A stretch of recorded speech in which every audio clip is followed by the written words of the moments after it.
थूंग थूंग रोज मिट्टी के बर्तन बनाता था पेट भरने के लिए। सुबह से शाम तक वह अपने ठेले पर बर्तन रखकर गांव की गलियों में घूमता और जोर जोर से आवाज लगाता। लोग उसकी आवाज सुनकर रुकते जरूर थे, लेकिन कोई बर्तन नहीं खरीदता था। शाम होते होते उसका ठेला लगभग भरा रह जाता। रात को वह खाली पेट अपने घर में जाकर सो जाता। लेकिन उस रात सब बदल गया। आधी रात अचानक दरवाजे पर जोर की आवाज हुई। थूंग थूंग डरते हुए बाहर निकला। उसके सामने उसका बड़ा भाई बिरजू खड़ा था, वही बिरजू जो 20 साल पहले मर चुका था। थूंग थूंग के हाथ कांपने लगे। बिरजू धीरे से बोला, ले भाई, ये जादुई कटोरा रख, इससे तू जो मांगेगा वो मिलेगा, लेकिन याद रखना कभी लालच मत करना। इतना कहकर बिरजू अंधेरे में गायब हो गया। थूंग थूंग डर गया, लेकिन भूख से परेशान था। उसने कटोरे से खाना मांगा। अचानक उसके सामने गर्मा गर्म खाना प्रकट हो गया। थूंग थूंग हैरान रह गया। उसने पेट भरकर खाना खाया और पहली बार चैन की नींद सो गया। अगली सुबह वह खुश होकर बाजार पहुंचा। उसे लगा आज उसकी जिंदगी बदल जाएगी। वह जोर जोर से आवाज लगाने लगा, लेकिन कोई उसके पास नहीं आया।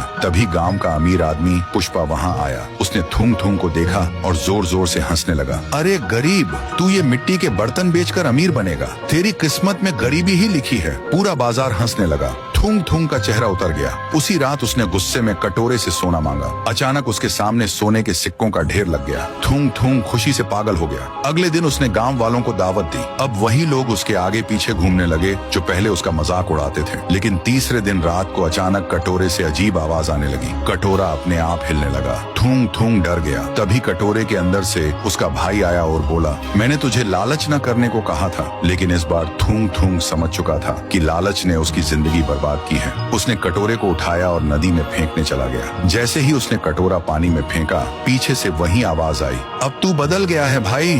थूंग थूंग पलटा, लेकिन वहाँ कोई नहीं था। अगली सुबह एक आदमी बोला, अरे थूंग थूंग के सारे बर्तन बिक गए। थूंग थूंग दौड़कर बाजार पहुंचा। पहली बार उसके सारे मिट्टी के बर्तन बिक चुके थे। थूंग थूंग मुस्कुराया। अब उसे समझ आ गया था, असली जादू कटोरे में नहीं, उसकी मेहनत में था।